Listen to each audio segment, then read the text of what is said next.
Well, Donald Trump is now shifting his focus to the general election campaign and to his strategy for taking on Democratic frontrunner Hillary Clinton.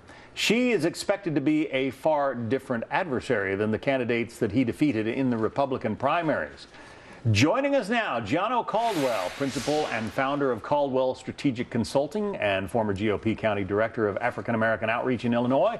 Richard Fowler is also with us, Democratic strategist and radio talk show host.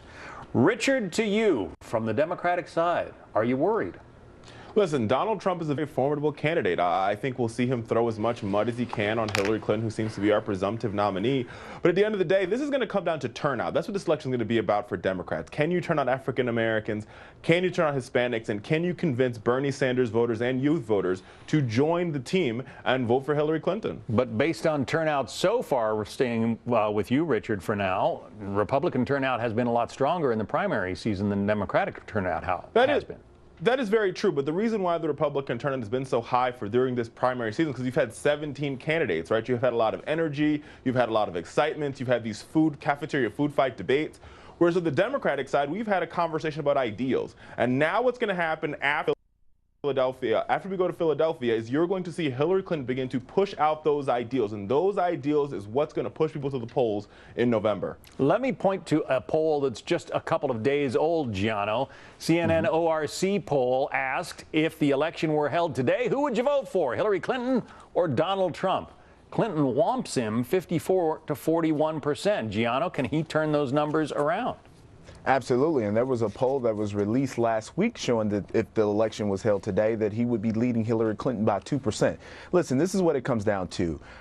Trusted leaders in the Republican Party, the conservative media movement, and the Tea Party have coalesced against Donald Trump. Millions of dollars were spent in ads, leading to about 60,000 ads against Donald Trump. And guess what? None of it worked. Hillary Clinton has a playbook for traditional Republicans, conservatives, and Tea Party, but she does not have one to defeat Donald Trump. Donald Trump is bringing up issues that are not traditional Republican issues. He said things like Planned Parenthood is a good organization. He's talking about trade. These aren't issues that Republican candidates have not talked about in a long time, leading to crossover support from Democrats and independents. So I think that he's going to have a fair chance to turn those poll numbers around, and I think he's going to bring into crossover voters, which the Republican Party has not seen in years. Gianno, the worst numbers that I've seen for Donald Trump are among women at large. How does he turn those numbers around? Well, I mean, I'm sure as you were reading those numbers that were bad for him, you saw the numbers that were bad for Hillary as well. She's losing when it comes to women. Women don't trust her.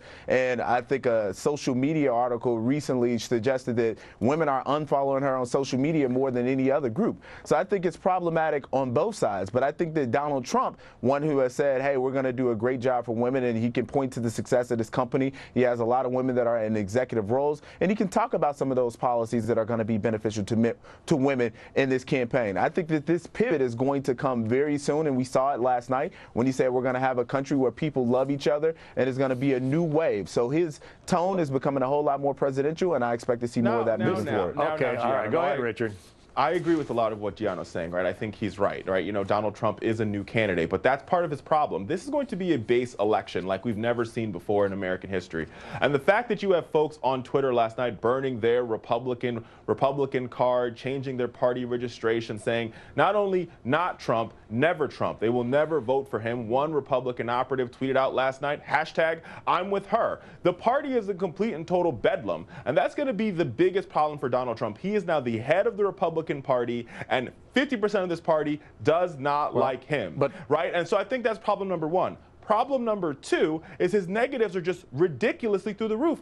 I don't think you can pivot when you make such disparaging comments about women for the past 8 months, right? Now, don't get me wrong. I think Donald Trump is a master manipulator. He's a great star. He knows how to use language to his benefit. But this will be an uphill battle for Trump in November. But, Richard, talk about bedlam. I mean, you've got a Democratic race where your presumptive nominee just got thumped by a Democratic socialist in the state of Indiana. Well, here's the thing. This is what Bernie Sanders has been trying to do. Bernie Sanders will eventually pull this party to the left and pull Hillary Clinton to the left.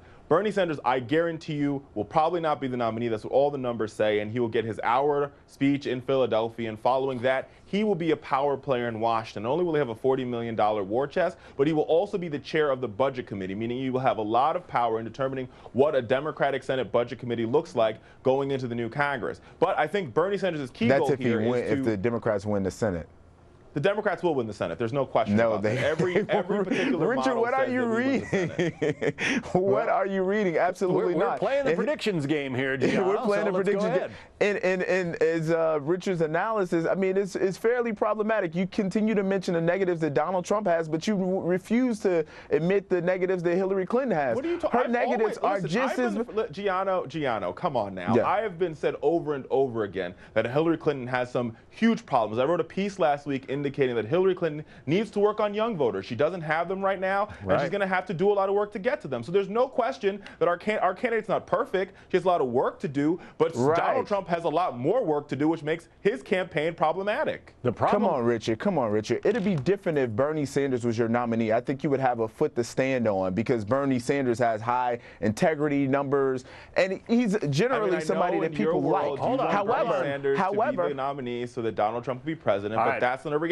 Gianno, you, as a lot of many other Republicans a couple weeks ago, were talking about never Trump. Not at all. He's not going to do it. So clearly, let Gianno have the floor now. Okay, go ahead. All right, thank you, John. Richard, what is going to happen now, and I think that this is the pivot point. We saw Reince Priebus send out a tweet saying that Donald Trump is the presumptive nominee, which he is. We're going to see John Kasich likely drop out at 5 o'clock today. That's likely. Now, what you're going to see is the Republicans that were on the never Trump train will realize, they will say, oh my gosh, would I rather have somebody like Donald Trump, who has created jobs, who has put women in executive positions, who has spoken in simple English in terms of protecting our country from ISIS and any number of issues, or would I have somebody who we can't figure out what her positions is? Because as Bernie Sanders has pointed out in a recent debate, she changed her position 6 times in a minute. So we don't know what she's going to do. Let's think about what she did in March. In March, she said, we're going to put the coal miners out of business. I'll tell you what, gentlemen, have larger problems. Next time you're in New York, we're going to have to sit down and hash this all out over lunch, and then we'll have you back on again.